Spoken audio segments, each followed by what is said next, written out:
WhatsApp everyone, good evening all. आई hope आप सभी लोग ठीक होंगे। गाइस, आज है हमारी सीरीज का डे 4 और आज का हमारा टॉपिक है बिजनेस एनवायरनमेंट। आज हम बात करेंगे कि बिजनेस का एनवायरनमेंट क्या होता है बच्चों। अब एनवायरनमेंट का मतलब ये नहीं जो हमारे आसपास है, जैसे जैसे हमारे प्लांट्स, हमारे ट्रीज, हमारा जो एनवायरनमेंट है बेसिकली, जिसे हम रेनी सीजन, विंटर सीजन या हम कहते हैं ह्यूमिडिटी हो रखी है, इन सबको हम नेचुरल एनवायरनमेंट का पार्ट मानते हैं बेसिकली। तो इसी तरह बिजनेस जो होता है बच्चों, उसका भी एक एनवायरनमेंट होता है। अगर हम ब्रॉड स्ट्रक्चर में बात करें तो बिजनेस का जो भी एक्सटर्नल पार्ट होता है, एनीथिंग विच इज एक्सटर्नल और outside the business is called business environment. Detail में इसके बारे में पढ़ेंगे। So let's start. सबसे पहले बात करते हैं मीनिंग की। तो यहां पढ़ते हैं the term business environment means the sum total of all individuals, institutions and other forces that are outside the control of a business enterprise but may affect its performance। इस डेफिनेशन से हमें क्या समझ आया बच्चों कि जो बिजनेस एनवायरनमेंट है वो बेसिकली सम टोटल है, यानी कि उन सब चीज़ों का टोटल है, चाहे वो इंडिविजुअल्स हैं, इंस्टीट्यूशंस हैं या कोई भी अदर फोर्स है। कोई भी ऐसी फोर्स है जो कि बिजनेस के कंट्रोल में नहीं है, यानी outside the control, outside the scope of business है, लेकिन वो बिजनेस की परफॉर्मेंस को, माय डियर स्टूडेंट्स, अफेक्ट करती है। फॉर एग्जाम्पल, गवर्नमेंट गवर्नमेंट कोई भी रूल या रेगुलेशन लाए, वो बिजनेस के कंट्रोल में नहीं है। ऐसा हो सकता है कि कोई गवर्नमेंट है वो आज रूल ले आती है कि कॉरपोरेट जो है, जो बिजनेसेस हैं, उन पे टैक्स हम 30% से इंक्रीज करके 50% कर रहे हैं। आप लोगों को पता होगा भी करंटली बिजनेस पर जो टैक्स लगता है वो 30% लगता है। गवर्नमेंट कहती है कि हम इसको बढ़ाकर 50% कर रहे हैं। क्या इस 50% जो ये 20% का इंक्रीज हुआ है माय डियर स्टूडेंट्स, क्या इस 20% पे बिजनेस का कोई भी कंट्रोल है? The answer is no. लेकिन ये 20% का इंक्रीज बिजनेस के परफॉर्मेंस को इम्पैक्ट करेगा? Answer is yes. कैसे करेगा? क्योंकि अगर टैक्सेस बढ़ जाएंगे तो बिजनेस के पास जो रिटेन्ड अर्निंग्स होंगी, जो बिजनेस के पास प्रॉफिट बचेगा, उसका प्रपोर्शन, उसका अमाउंट रिड्यूस हो जाएगा और उस वजह से बिजनेस के जो ग्रोथ पर्सपेक्टिव्स हैं, जो बिजनेस ने प्लान किया था कि वो रिटेन्ड अर्निंग से या अपने नेक्स्ट ईयर के नेट प्रॉफिट से जो भी नए प्रोजेक्ट स्टार्ट करेगी, वो प्रोजेक्ट्स अब बिजनेस स्टार्ट नहीं कर पाएगा। क्यों? क्योंकि इस 20% के इंक्रीज से उनका जो नेट प्रॉफिट का अमाउंट है वो रिड्यूस हो जाएगा माय डियर स्टूडेंट्स।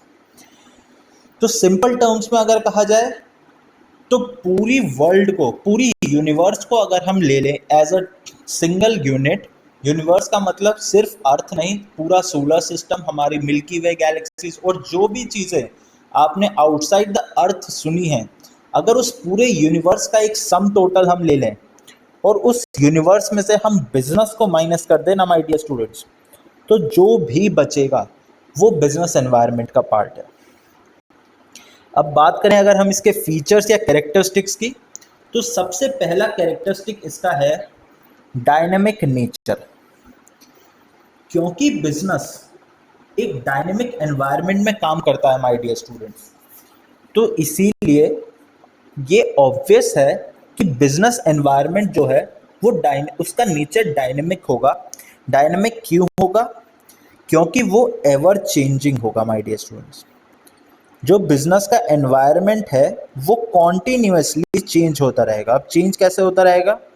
मान लीजिए एक टेक्नोलॉजी जो आज एप्लीकेबल है, कल वो टेक्नोलॉजी चेंज हो जाएगी, एडवांस टेक्नोलॉजीज उसमें आ जाएंगी। फॉर एग्जांपल, इंडिया में पहले आपने 3G देखा होगा, मोबाइल कम्युनिकेशन की बात कर रहे हैं, मोबाइल कनेक्शंस की बात कर रहे हैं। उसके बाद 4G नेटवर्क इंडिया में आया और करंटली हम लोग 5G नेटवर्क को यूज़ कर रहे हैं। और आप लोगों ने ऐसी बहुत सी न्यूज़ सुनी होंगी कि बहुत ही जल्द 6G नेटवर्क भी इंडिया में रिलीज होने वाला है। तो ये क्या है माय डियर स्टूडेंट्स? ये बिजनेस एनवायरनमेंट का पार्ट है। ये टेक्नोलॉजिकल चेंज है जो कि एवर चेंजिंग है, डायनामिक है, कॉन्टिन्यूसली चेंज होता जा रहा है। इसलिए बिजनेस एनवायरनमेंट का सबसे पहला कैरेक्टरिस्टिक होता है डायनामिक नेचर। सेकेंड कैरेक्टरिस्टिक है my dear students interrelatedness. अब इंटर रिलेटेडनेस का मतलब क्या होता है कि जो बिजनेस एनवायरनमेंट है उसमें बहुत सारे एलिमेंट्स जो हैं, डिफरेंट एलिमेंट्स जो हैं बिजनेस एनवायरनमेंट के, वो क्लोजली इंटर रिलेटेड होते हैं एक दूसरे से। For example, increase life expectancy of people और increase awareness for health care की अगर हम बात करें, जैसे हम कहते हैं कि हेल्थ सेक्टर इम्प्रूव हो रहा है, इसकी वजह से इंडिया में लाइफ एक्सपेक्टेंसी बढ़ रही है। साथ ही साथ आजकल हेल्थ केयर में भी अवेयरनेस बहुत ज़्यादा बढ़ रही है। आपने देखा होगा लोग फिट होने के लिए बहुत सारे डाइट प्लान्स फॉलो कर रहे हैं, बहुत सारे डाइटिशियंस को हायर कर रहे हैं ताकि वो अपनी लाइफ में अपनी पूरी during the course of their life time, during the course of their life period वो हेल्दी रह सकें, वो फिट रह सकें। अब इससे क्या हो रहा है? इंटर रिलेटेडनेस क्यों है? क्योंकि अगर लोग ज़्यादा हेल्थ कॉन्शियस हो जाएंगे माय डियर स्टूडेंट्स, तो जो भी फैट वाले प्रोडक्ट्स हैं, जो भी ऐसे प्रोडक्ट्स हैं जो कोलेस्ट्रॉल है जिनमें, या जो भी हार्मफुल फॉर हेल्थ वाले प्रोडक्ट्स हैं, उन सब की demand my dear students decrease होती चली जाएगी। इसलिए कहते हैं कि बिजनेस एनवायरनमेंट में इंटर रिलेटेडनेस होती है, यानी कि एक चीज दूसरी चीज से लिंक्ड होती है।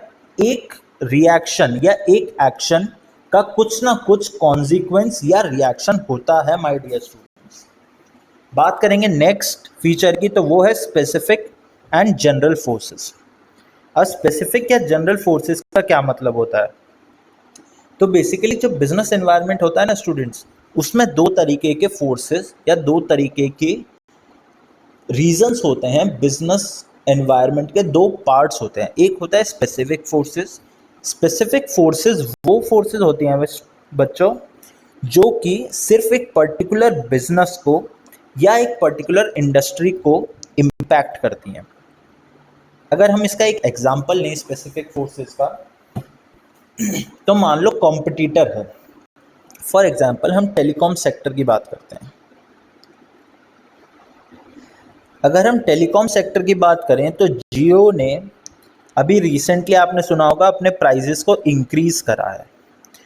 तो जैसे ही जियो ने प्राइजेस को इंक्रीज करा तो एयरटेल, वीआई, जितने भी हमारी टेलीकॉम की कंपनीज हैं उन सब ने भी इस प्रोटोकॉल को फॉलो करा, जियो के प्राइस इंक्रीज को फॉलो करा और अपने अपने प्राइजेस इंक्रीज कर दिए। अगर इसी वे में जियो अपने प्राइजेस को डिक्रीज कर देता माय डियर स्टूडेंट्स, या कोई भी टेलीकॉम कंपनी अपने प्राइजेस को डिक्रीज कर दे, तो दूसरी कंपनी फोर्स हो जाएंगी अपने बिजनेस एनवायरनमेंट की वजह से, अपने कॉम्पिटिटर के एक्शन की वजह से अपने प्राइजेस को रिड्यूस करने के लिए।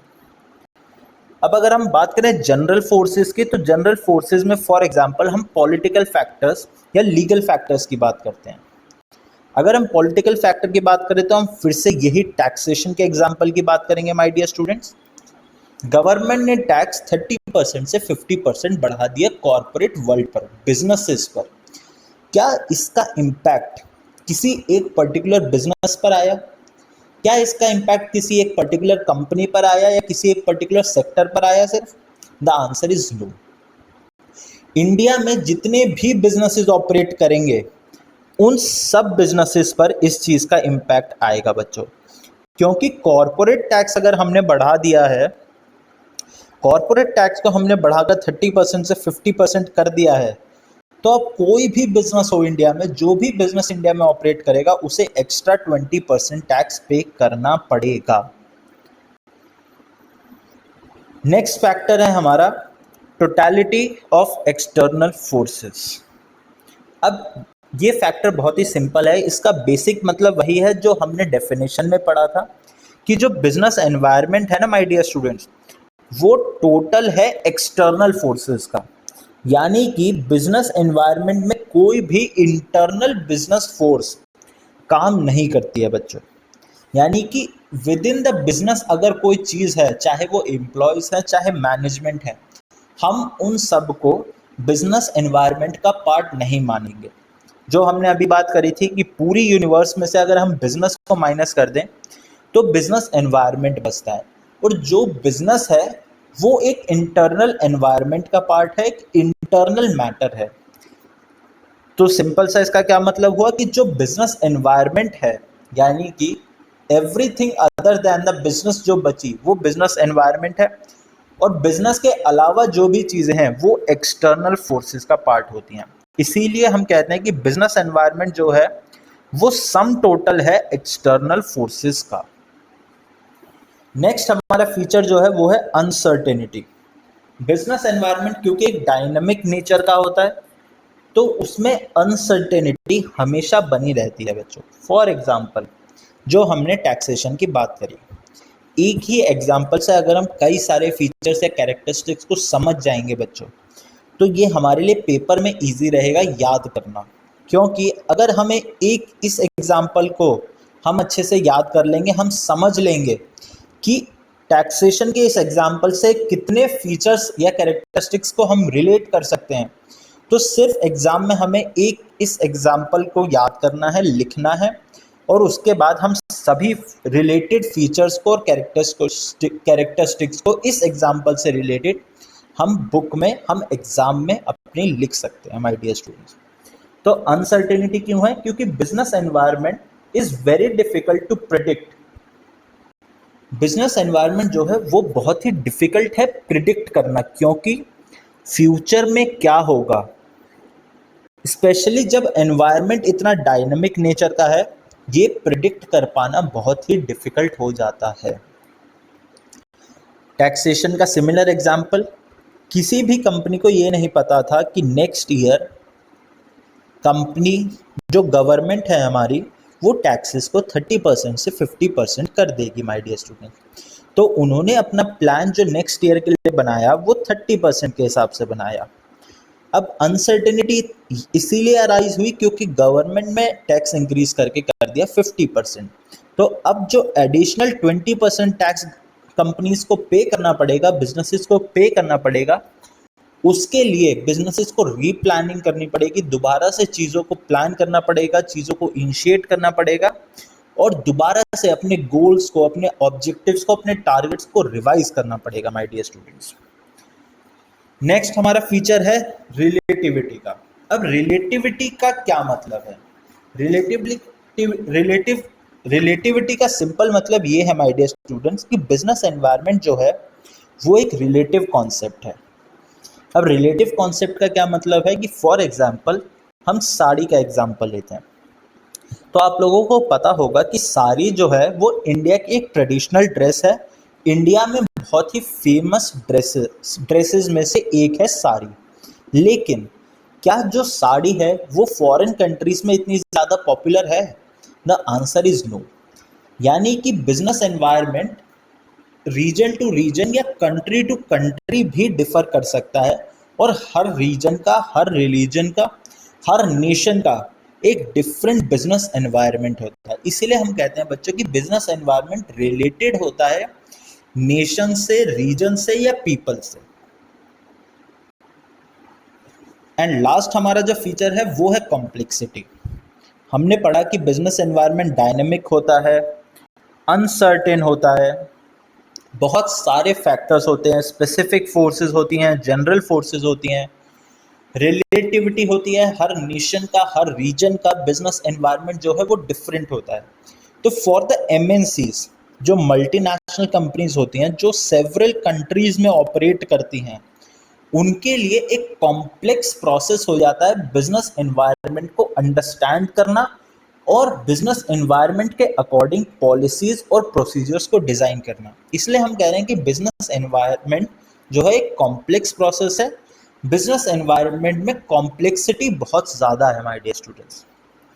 कमिंग टू द नेक्स्ट, हम बात करेंगे इंपॉर्टेंस क्या है बिजनेस एनवायरनमेंट की। तो सबसे पहली इंपॉर्टेंस जो है वो है it enables the firm to identify opportunities and getting the first mover advantage. इसका सबसे बड़ा एग्जाम्पल है मारुति उद्योग। अब मारुति उद्योग शायद आप बहुत कम लोग जानते होंगे, लेकिन मारुति सुजुकी कंपनी के बारे में आप सभी लोगों ने सुना होगा। Wagon R, Alto, Baleno, Fronx जैसी बहुत सारी गाड़ियाँ, अर्टिगा जैसी बहुत सारी गाड़ियाँ मारुति बनाता है। मारुति इंडिया में कार मैन्युफैक्चरर का नंबर 1 पोजीशन होल्डर है। आप किसी भी मंथ की जाकर गूगल पर सर्च करना टॉप 10 कार्स ऑफ जुलाई 2024 या अगस्त 2024, तो अभी चल रहा है करंटली। आप जुलाई 2024 को सर्च करना, जून 2024 को सर्च करना और चेक करना कि टॉप 10 कार्स में से इंडिया की जो टॉप 10 कार्स हैं उस मंथ की, उसमें से मारुति की कितनी कार्स हैं। एंड आई इंश्योर यू कि एटलीस्ट 5 to 7 कार्स आपको उस टॉप 7 में मारुति की मिल जाएंगी। उसका रीज़न क्या है कि मारुति ने 1980s में जब इंडिया में डिमांड बढ़ी थी mid size budget friendly family cars की, क्योंकि लोगों के पास इतनी इनकम नहीं थी कि वो हाई रेंज एसयूवीज और ऐसी गाड़ियाँ परचेज कर सकें।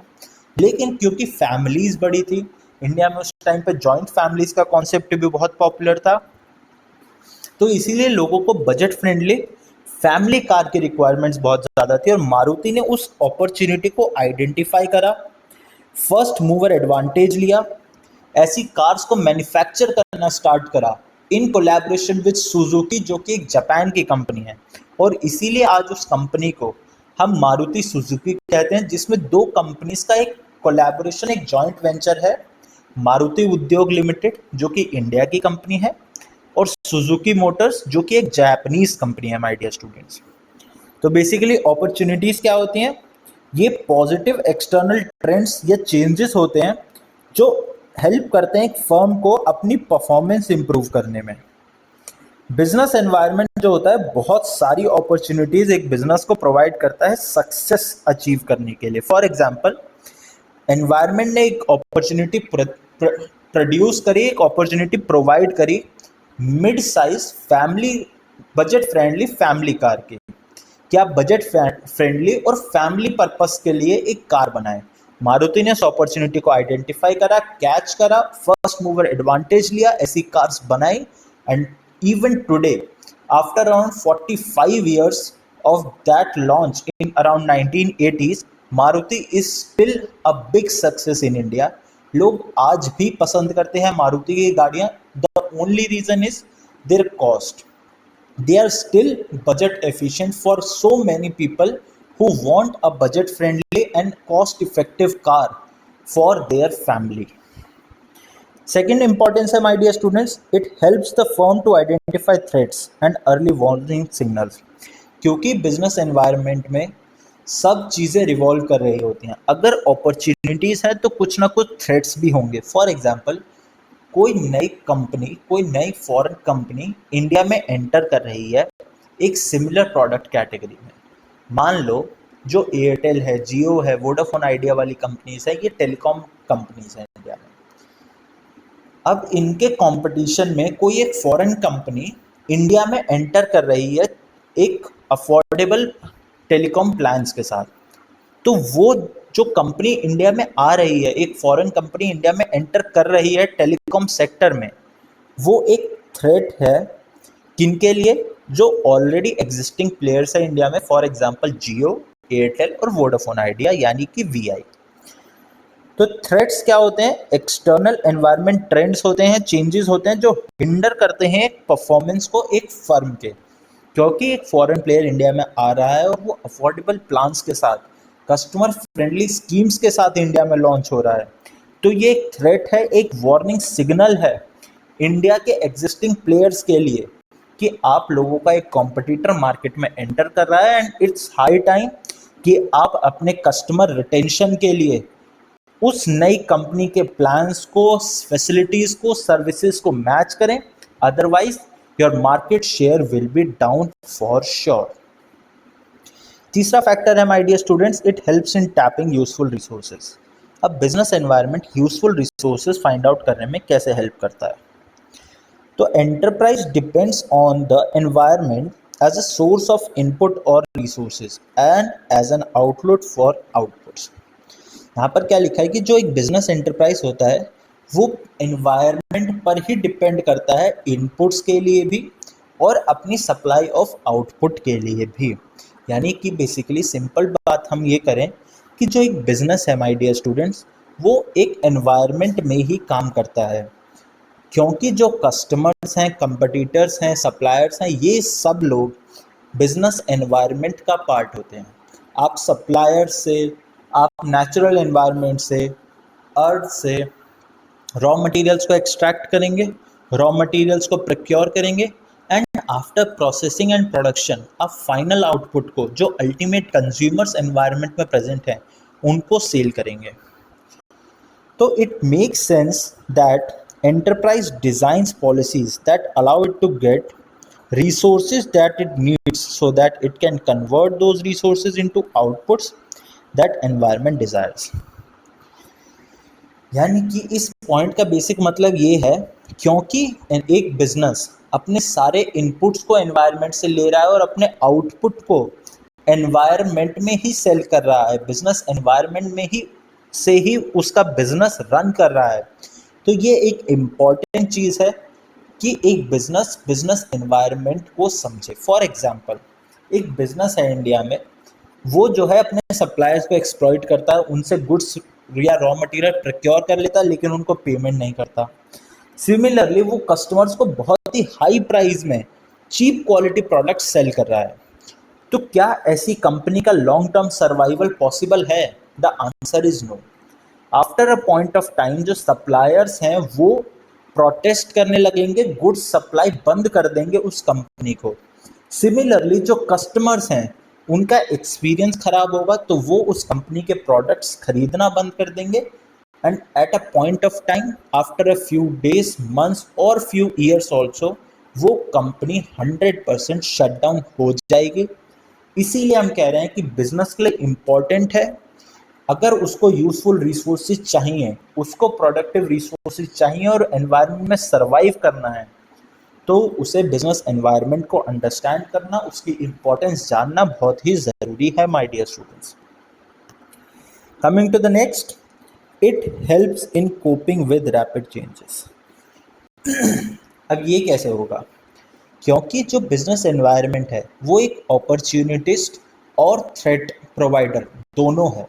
बिजनेस एनवायरनमेंट आपको सक्सेस के लिए अपॉर्चुनिटीज दे रहा है और जो थ्रेट्स, फ्यूचर थ्रेट्स आने वाले हैं या जो मार्केट थ्रेट है, उसके लिए आपको वार्निंग सिग्नल्स भी प्रोवाइड कर रहा है। जो हमने पहले दो एग्जांपल्स की बात करी, मारुति उद्योग और एक फॉरेन टेलीकॉम सेक्टर की, क्योंकि बिजनेस एनवायरनमेंट आपको यूजफुल इंफॉर्मेशन प्रोवाइड कर रहा है ताकि आप अपने प्लान्स को, अपनी पॉलिसीज को उस हिसाब से डिज़ाइन कर पाएँ। तो बिजनेस एनवायरनमेंट आपकी हेल्प कर रहा है रैपिड चेंजेस जो मार्केट में हो रहे हैं, चाहे कंज्यूमर डिमांड में, चाहे कॉम्पिटिटर्स की अवेलेबिलिटी में, उन सभी रैपिड चेंजेस को वो कोप अप करने में, उन सभी रैपिड चेंजेस को हैंडल करने में, टैकल करने में बिजनेस एनवायरनमेंट आपके लिए बहुत ही यूजफुल है माय डियर स्टूडेंट्स। नेक्स्ट है, it helps in assisting in planning and policy formulation. Since environment is a source of both opportunities and threats for a business enterprise, हमने जो भी बात करी थी, क्योंकि business environment जो है वो opportunities और threats दोनों का source है, उसकी understanding और analysis basis बन सकती है, यानी important हो सकती है, एक बेस का काम कर सकती है, आपको नॉलेज प्रोवाइड करने का काम कर सकती है ताकि आप डिसीजंस ले सकें फ्यूचर कोर्स ऑफ एक्शन से रिलेटेड और प्लानिंग और पॉलिसीज से रिलेटेड। माय डियर स्टूडेंट, जो हमने बात करी थी, अगर एक नया प्लेयर मार्केट में एंटर हो रहा है तो इसका मतलब यह है कि कंपटीशन आपका बढ़ने वाला है, तो एंटरप्राइजेस को कुछ नया सोचना पड़ेगा कि वो इस सिचुएशन से कैसे डील करेंगे। तो बिजनेस एनवायरनमेंट आपको हेल्प करेगा आपकी प्लानिंग में, पॉलिसी फॉर्मुलेशंस में, आपको नए प्लान्स, ऑब्जेक्टिव सेट करने में और अपने कंपटीशन से डील करने में। Last but not the least, it helps in improving performance. अब बिजनेस एनवायरनमेंट क्योंकि आपके लिए सोर्स ऑफ अपॉर्चुनिटी है, थ्रेट है, आपको प्लानिंग में, पॉलिसी फॉर्मुलेशन में हेल्प कर रहा है, आपको रैपिड चेंजेस जो एनवायरनमेंट में हो रहे हैं इस डायनेमिक एनवायरनमेंट में, उसको कोप अप करने में हेल्प कर रहा है। यानी कि बिजनेस एनवायरनमेंट आप कह सकते हैं कि एक बहुत ही इंपॉर्टेंट रोल प्ले कर रहा है आपके बिजनेस की सक्सेस में, माय डियर स्टूडेंट। और अगर कोई भी चीज़, कोई भी फोर्स, कोई भी फैक्टर आपकी सक्सेस में, आपकी ग्रोथ में, आपकी प्लानिंग और पॉलिसीज में आपकी हेल्प कर रहा है, तो डेफिनेटली वो आपकी परफॉर्मेंस इम्प्रूवमेंट में भी हेल्प कर रहा है। कैसे? क्योंकि बिजनेस एनवायरनमेंट को समझने से हमें ये पता चलेगा कि जो the final reason for understanding business environment relates to whether और not it really makes a difference in performance. यहाँ पर लिखा है कि फाइनल रीजन, जो हम ये रीजन की बात कर रहे हैं, ये हमें बताएगा क्या बिजनेस एनवायरनमेंट का रियल इफेक्ट कुछ होता है या नहीं। तो आंसर है कि वो एक डिफरेंस क्रिएट ऑब्वियसली करता है। The answer is yes. Many studies reveal that future of an enterprise is closely bound up with what is happening in the environment. And enterprises जो continuously monitor करते हैं अपने environment को, वो suitable business practices को adopt कर सकते हैं और ना ही सिर्फ अपनी present performance को improve कर सकते हैं, बल्कि longer period में भी success achieve कर सकते हैं। यानी कि सिर्फ ये कहने वाली बातें नहीं है, बहुत सारी रिसर्च और स्टडीज भी इन चीज़ों को मानती हैं कि बिजनेस एनवायरनमेंट मॉनिटर करने से करंट और फ्यूचर ग्रोथ आपकी 100% होगी, my dear students. So I hope आप लोगों को सारी इंपॉर्टेंस समझ आई होंगी। अब हम बात करेंगे डायमेंशंस की बिजनेस एनवायरनमेंट के। तो सबसे पहला बिजनेस एनवायरनमेंट का डायमेंशन है economic environment. Economic environment basically हमारी इकोनॉमी से, हमारी इकोनॉमिक पॉलिसी से रिलेटेड होता है। फॉर एग्जांपल हमारे इंटरेस्ट रेट्स, इन्फ्लेशन रेट क्या है कंट्री में, डिस्पोजेबल इनकम क्या है लोगों की, कितनी इनकम उनके पास अवेलेबल है स्पेंड करने के लिए after paying all their taxes, और वैल्यू ऑफ रुपी क्या है। अब वैल्यू ऑफ रुपी क्यों इंपॉर्टेंट है? क्योंकि जितनी स्ट्रॉन्गर हमारी रुपी की वैल्यू होगी इंटरनेशनल मार्केट में, उतनी स्ट्रॉन्गर हमारी इकोनॉमिक पोजीशन होगी, माय डियर स्टूडेंट्स। और आप वाइस वर्सा भी कह सकते हैं कि हमारी इकोनॉमिक पोजीशन जितनी स्ट्रांग होगी मार्केट में, उतनी स्ट्रांग हमारी रुपी की वैल्यू होगी। सेकेंड फैक्टर है सोशल एनवायरनमेंट का। सोशल एनवायरनमेंट में बेसिकली हमारे कस्टम्स, ट्रेडिशंस, जो हमारे फेस्टिवल्स होते हैं, हमारी वैल्यूज़ होती हैं, हमारे हर रीजन की वैल्यूज़ होती हैं, हमारे घर में कुछ रूल्स रेगुलेशंस होते हैं जिन्हें हम कहते हैं कि मेरे घर में ऐसा होता है, या मेरे घर का ये रूल है, या मेरे घर में ऐसा मानते हैं, वो हमारी वैल्यूज़ का पार्ट है। और सोशल ट्रेंड्स, जो हमारी सोसाइटी जहाँ पर हम रहते हैं, कुछ चीज़ें उसमें, कुछ एक्शंस होते हैं जो सोसाइटल एक्सेप्टेंस का पार्ट होते हैं। फॉर एग्जांपल हम कई बार कहते हैं कि ऐसा करोगे तो सोसाइटी में सोसाइटी वाले क्या कहेंगे या लोग क्या कहेंगे, तो वो चीज़ें सोशल ट्रेंड्स का पार्ट होती हैं। कस्टम एंड ट्रेडिशंस, जो हमारे फेस्टिवल्स हो गए, हमारे रिलीजियस बिलीव्स हो गए, ये सब हमारे कस्टम्स ट्रेडिशंस का पार्ट है। तो सोशल एनवायरनमेंट बिजनेस एनवायरनमेंट का एक बहुत ही इम्पॉर्टेंट डायमेंशन है, क्योंकि जिस कंट्री में सोशल बिलीफ ज़्यादा होंगे, फॉर एग्जांपल इंडिया में क्योंकि बहुत सारे फेस्टिवल्स मनाए जाते हैं, डिफरेंट रिलीजन के लोग यहाँ पर रहते हैं, और हर एक फेस्टिवल को पूरी धूमधाम से, पूरी इम्पोर्टेंस के साथ अच्छे से मनाया जाता है। तो इसीलिए इंडिया में बिजनेस अपॉर्चुनिटीज जो है वो बहुत ज़्यादा है in comparison to other nations, जहाँ पे फेस्टिवल्स बहुत लिमिटेड है, या रीजन्स जहाँ पे रिलीजन्स, जहाँ पे ट्रेडिशन, कस्टम्स, बिलीव्स बहुत ही लिमिटेड है। नेक्स्ट डायमेंशन है हमारा टेक्नोलॉजिकल एनवायरनमेंट का डायमेंशन, जिसमें हम चेंज इन प्रोडक्शन मेथड्स की बात करते हैं, टेक्नोलॉजिकल एडवांसमेंट्स की बात करते हैं, इनोवेशंस की बात करते हैं, और नए मेथड्स ऑफ इम्प्रूवमेंट की बात करते हैं। बेसिकली हमारा टेक्नोलॉजिकल एनवायरनमेंट बात करता है हमारी टेक्नोलॉजी की, जो हमने एग्जांपल लिया था मोबाइल नेटवर्क से रिलेटेड। हमने कहा था कि इंडिया में पहले 3G काम करता था, फिर 4G आया, करंटली हम 5G नेटवर्क पर ऑपरेट कर रहे हैं और बहुत जल्द इंडिया में 6G नेटवर्क को लॉन्च करने की बात की जा रही है माय डियर स्टूडेंट्स। तो ये जो पूरा चेन है ये टेक्नोलॉजिकल एनवायरनमेंट का पार्ट है, क्योंकि technology time to time update हो रही है। इसीलिए इम्पॉर्टेंट है कि बिजनेस इस टेक्नोलॉजिकल एडवांसमेंट को, टेक्नोलॉजिकल एनवायरनमेंट को मॉनिटर करे और according to that technological change अपने आप को भी चेंज करे। फॉर एग्जाम्पल, जियो और एयरटेल ये दो कंपनीज हैं। मान लो जियो ने 5G पर स्विच कर लिया होता, जियो ने 5G लॉन्च कर दिया और एयरटेल जो है वो अभी भी 3G या 4G नेटवर्क पर ही काम कर रहा है। एयरटेल कहता है कि हम तो 3G या 4G इन दो नेटवर्क्स पर ही काम करेंगे, हमें 5G से कोई मतलब नहीं है। तो क्या लोग एयरटेल को प्रेफरेंस देंगे? द आंसर इज नो, क्योंकि टेक्नोलॉजिकल एनवायरनमेंट कहता है कि इस टाइम 5G का इंडिया में ट्रेंड है। 5G is the latest technological network available in India. तो जो भी कंपनी 3G या 4G नेटवर्क पर ही ऑपरेट कर रही है और अपने आप को अपग्रेड नहीं कर रही है, उस कंपनी को बिजनेस में लॉस होगा। वो कंपनी लॉन्ग टर्म में सक्सीड नहीं कर पाएगी, लॉन्ग टाइम में सर्वाइव नहीं कर पाएगी माय डियर स्टूडेंट्स। नेक्स्ट हमारा फैक्टर है पॉलिटिकल एनवायरनमेंट का। पॉलिटिकल एनवायरनमेंट अब बेसिकली क्या होता है, जो हमने एक बात करी थी टैक्सेस की, उसके अलावा पॉलिटिकल एनवायरनमेंट में कुछ और फैक्टर्स भी होते हैं, जैसे कि attitude of elected government, general stability and peace, political ideology और international relations. For example, stock market of India. आप लोगों में से बहुत लोगों ने स्टॉक मार्केट के बारे में सुना होगा, स्टॉक मार्केट को देखा होगा। अगर नहीं देखा है तो आप लोग सिंपली गूगल पर जाकर NSE, निफ्टी के और सेंसेक्स के चेक कर सकते हैं लास्ट 1 ईयर के ट्रेंड।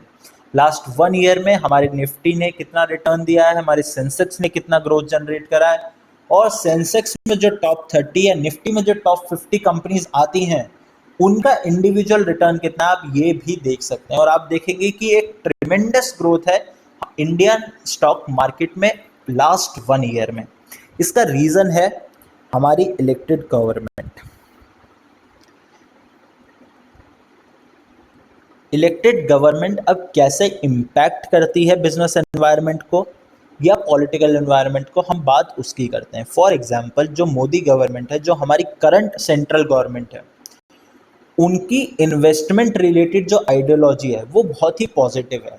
वो FDI, FIIs यानी फॉरेन डायरेक्ट इन्वेस्टमेंट और फॉरेन पोर्टफोलियो इन्वेस्टमेंट या फॉरेन इंस्टीट्यूशनल इन्वेस्टमेंट जो कि स्टॉक मार्केट में होती है, उसके लिए उनका जो माइंडसेट है, जो उनकी आइडियोलॉजी है, वो बहुत ही पॉजिटिव आइडियोलॉजी है माय डियर स्टूडेंट्स। वो लोग चाहते हैं कि इंडिया में FDI और FPIs का इंक्रीज हो, और इसीलिए जब भी कोई गवर्नमेंट स्टेबिलिटी से रिलेटेड न्यूज़ आती है माय डियर स्टूडेंट्स, तो हमारा स्टॉक मार्केट या हमारी इंडिया की जो इकोनॉमी है, जो इंडिया का बिजनेस एनवायरनमेंट है, वो फ्लक्चुएट करता है। एक और एग्जांपल अगर मैं आपको बताऊं, तो आप बजट की बात करें। बजट में रिसेंटली गवर्नमेंट ने अनाउंस करा कि जो स्टॉक मार्केट पे टैक्सेस लगते हैं, जिसे हम LTCG कहते हैं और STCG कहते हैं, लॉन्ग टर्म कैपिटल गेन और शॉर्ट टर्म कैपिटल गेन, जैसे ही हमारी फाइनेंस मिनिस्टर ने अनाउंस करा कि इसको 10 से बढ़ाकर 12.5% कर दिया गया है और उसको 15 से बढ़ाकर 20% कर दिया गया है, हमारी स्टॉक मार्केट में एक स्टीप फॉल देखने को मिला। रीज़न ये था कि लोगों ने अपने शेयर्स को सेल करना स्टार्ट कर दिया, क्योंकि वो नहीं चाहते थे कि उनको ये एक्स्ट्रा टैक्स पे करना पड़े। लेकिन विद इन अ डे और 2 हमारी स्टॉक मार्केट में करेक्शन हुआ, प्राइजेस फिर से इंक्रीज हुए। क्यों? क्योंकि जो हमारी इलेक्टेड गवर्नमेंट है उनकी आइडियोलॉजी अभी भी पॉजिटिव है स्टॉक मार्केट को लेकर, हमारी कंपनीज को लेकर और इंडिया में फॉरेन इन्वेस्टमेंट को लेकर। इसीलिए लोगों का अभी भी कॉन्फिडेंस है शेयर मार्केट में, शेयर इन्वेस्टमेंट में माय डियर स्टूडेंट। तो किसी भी कंट्री की पॉलिटिक्स जो है, किसी भी कंट्री की जो गवर्नमेंट है, वहाँ पे कितनी स्टेबिलिटी है गवर्नमेंट की, उस गवर्नमेंट की क्या आइडियोलॉजी है और क्या उस कंट्री के फॉरेन रिलेशंस है अदर कंट्रीज के साथ। जैसा कि आप लोगों ने देखा होगा कि करंटली इंडिया के जो फॉरेन रिलेशंस है वो बहुत ही स्ट्रांग है, चाहे यूएस हो, यूके हो, रशिया हो, everyone admires India, everyone wants to meet our prime minister, everyone wants to be part of Indian business ecosystem, Indian ecosystem। Foreign companies India में अपने प्लांट्स को सेटअप कर रही हैं, फॉरेन गवर्नमेंट्स इंडिया के साथ कोलैबोरेट करना चाहते हैं अलग अलग प्रोजेक्ट्स में, और इसी वजह से इंडियन इकोनॉमी जो है एक फास्ट रेट पर, एक रैपिड पेस पर ग्रो कर रही है लास्ट कुछ ईयर्स से माय डियर स्टूडेंट्स। लास्ट हमारा जो एनवायरनमेंट है वो है लीगल एनवायरनमेंट, लॉ से रिलेटेड।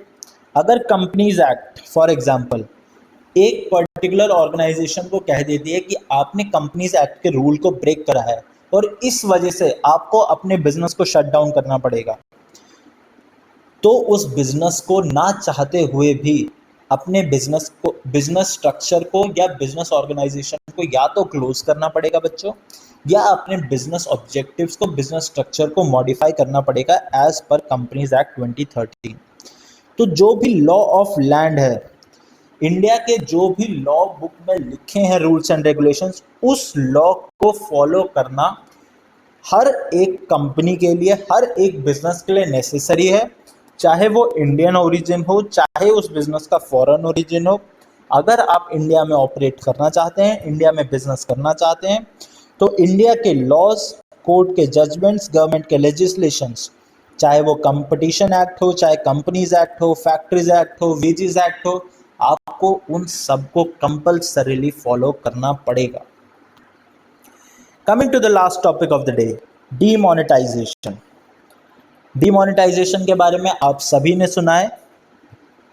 नवंबर 8 2016 को रात 8 बजे हमारे प्रधानमंत्री जी आए थे और उन्होंने 500 और 1000 के लीगल नोट्स जो उस टाइम इंडिया में चलन में थे, जो नोट्स, उन्हें डीमोनेटाइज कर दिया था।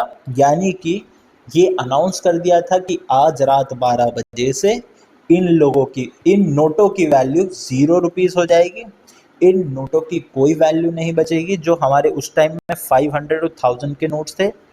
इस डीमोनेटाइजेशन का एम क्या था बच्चों? करप्शन को कर्ब करना, और जो हाई डिनोमिनेशन के नोट्स थे जिन्हें इलीगल एक्टिविटीज़ के लिए यूज़ किया जा रहा था, उनको काउंटरफीट करना। काउंटरफीट करने का मतलब है उनको जब्त करना, उनको कलेक्ट करना मार्केट में से। तो बेसिक एम डिमोनेटाइजेशन का यही था कि जो ब्लैक मनी इंडिया में या फॉरेन में भी इंडिया की सप्लाई हो रही है, किसी तरह उस ब्लैक मनी की प्रोडक्शन को, उस ब्लैक मनी की सप्लाई को रोका जा सके। वो किस हद तक सक्सेसफुल था प्लान, उसका तो आइडिया हमें नहीं है, लेकिन हाँ, डीमोनेटाइजेशन इंडियन इकोनॉमी में, इंडिया की पॉलिटिक्स में, इंडिया के लोगों के लिए एक बहुत ही मेजर इवेंट था। नवंबर 8 2016 एक बहुत ही इंपॉर्टेंट डेट थी जिसकी बात बहुत बार की जाएगी, क्योंकि वो एक रेवोल्यूशनरी पीरियड था। रेवोल्यूशनरी किस कॉन्टेक्स्ट में था, वो बातें हम पता करेंगे यहाँ पर जब हम पढ़ेंगे इम्पैक्ट ऑफ डीमोनेटाइजेशन, कि डीमोनेटाइजेशन का इम्पैक्ट क्या आया। ये जो 500 और 1000 रुपए के हमारे नोट बंद हुए, इससे इंडियन इकोनॉमी पे, इंडिया के लोगों पर क्या फ़र्क पड़ा, क्या इम्पैक्ट आया। तो सबसे पहले जो इम्पैक्ट आया था वो इंटरेस्ट रेट्स पर। कैश ट्रांजैक्शंस खत्म हो चुकी थी ऑलमोस्ट, लोग ऑनलाइन ट्रांजैक्शंस पर स्विच कर रहे थे स्लोली एंड ग्रेजुअली, क्योंकि जो हाई डिनोमिनेशन नोट्स थे वो इंडिया में बंद हो गए थे। तो बल्क ट्रांजैक्शन के लिए अगर आपको एक बड़ा अमाउंट किसी को प्रोवाइड करना है तो उसके लिए ज़्यादा कैश कैरी करना कन्वीनियंट नहीं था, इसलिए स्लोली एंड ग्रेजुअली लोग ऑनलाइन ट्रांजैक्शन पर शिफ्ट करने लगे, और तभी से पेटीएम, फ़ोनपे, गूगल पे जैसे ऐप्स हमारे नेशन में, इंडिया में पॉपुलर होने लगे my dear students. Bank deposits increase होने लगे, लोगों ने कैश की जगह बैंक में पैसा रखना ज़्यादा सेफ समझा, और फाइनेंशियल सेविंग्स इंक्रीज हुई। फाइनेंशियल सेविंग्स किस तरीके से इंक्रीज हुई?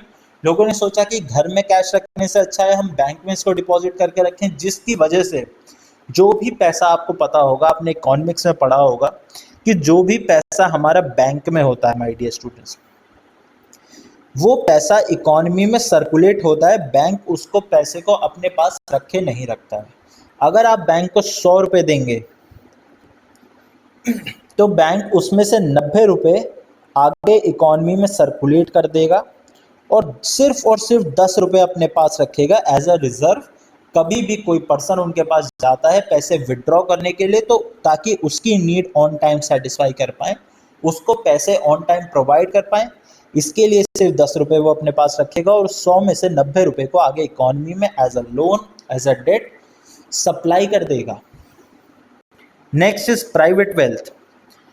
प्राइवेट वेल्थ डिक्लाइन हुई थी क्योंकि जो हाई डिमोनेटाइज नोट्स थे वो रिटर्न नहीं आए और रियल एस्टेट के जो प्राइजेस थे वो बहुत तेज़ी से गिरने शुरू हुए, क्योंकि जो रियल एस्टेट था माय डियर स्टूडेंट्स, उसमें ब्लैक मनी का बहुत ज़्यादा सर्कुलेशन हुआ करता था at that point of time. Cash transaction real estate market में बहुत ज़्यादा थी, क्योंकि हाई डिनोमिनेशन नोट्स को बंद कर दिया गया तो इस वजह से रियल एस्टेट इंडस्ट्री में फॉल आया, क्योंकि मार्केट में पैसों की डिमांड, मार्केट में पैसों की जो अवेलेबिलिटी है वो कम हुई, जिस वजह से लोगों की परचेजिंग पावर कम हो गई, कैश ट्रांजैक्शंस हमारे कम हो गए और रियल एस्टेट की जो डिमांड थी वो रिड्यूस होनी स्टार्ट हो गई। पब्लिक सेक्टर वेल्थ पर कोई भी इफेक्ट नहीं आया। गवर्नमेंट की जो भी वेल्थ थी, गवर्नमेंट से रिलेटेड जो भी कंपनीज थी, उन पर कोई इम्पैक्ट नहीं आया। डिजिटल ट्रांजैक्शंस का इवॉल्वमेंट का ये एक पीरियड था। डिजिटल ट्रांजैक्शंस, रुपे हो चाहे एईपीएस हो, यूपीआई हो, इन सभी कॉन्सेप्ट्स का इवॉल्वमेंट डीमोनेटाइजेशन के बाद ही हुआ था माय डियर स्टूडेंट। बात करें लास्ट टैक्स कलेक्शन की, तो टैक्स कलेक्शन जो है ट्रिमेंडसली इंक्रीज हुआ था, क्योंकि जो डिस्क्लोजर था कंट्री में, जो डिस्क्लोजर था वो बहुत ही तेज़ी से इंक्रीज हो रहा था। लोग अपनी जो भी इनकम थे, जो भी उनकी इनकम थी, उसको डिस्क्लोज करना लोग स्टार्ट कर रहे थे। टैक्स अथॉरिटीज़ को अपनी इनकम डिक्लेयर करना स्टार्ट कर रहे थे, ताकि जो उनकी ब्लैक मनी है उसको वो वाइट में कन्वर्ट कर सकें। उस पीरियड में हमारी इंडियन टैक्स अथॉरिटीज़ जो है, हमारा इनकम टैक्स डिपार्टमेंट जो है, उन्होंने कई जगह पर रेड मारी, जहां से उन्होंने 500 और 1000 के नोट बरामद किए। साथ ही बहुत लोग ऐसे थे जिन्होंने अपनी ब्लैक मनी को, जिन्होंने अपने एक्स्ट्रा फंड्स को डिक्लेयर किया, उस पर टैक्सेस पे करे, पेनल्टीज पे करी, ताकि जो उनका रिमेनिंग अमाउंट है उसको वो एज अ वाइट मनी अपने यूज़ में ला सकें। तो डिमोनेटाइजेशन के बारे में हमने पढ़ा, बिजनेस एनवायरनमेंट के बारे में हमने पढ़ा, आज डायमेंशंस पढ़े बिजनेस एनवायरनमेंट के। आई होप आप लोगों को चीज़ें समझ आई होंगी। अगर आपको अभी भी कोई डाउट है, अपनी बुक से, नोट से पढ़ने के बाद भी आपको कोई क्वेरी रह जाती है, तो do comment in the comment section. WhatsApp group पर अपने डाउट को शेयर कीजिए। That's all for today my dear students, thank you all for joining. मिलते हैं आपसे नेक्स्ट क्लास में, तब तक के लिए गुड बाय।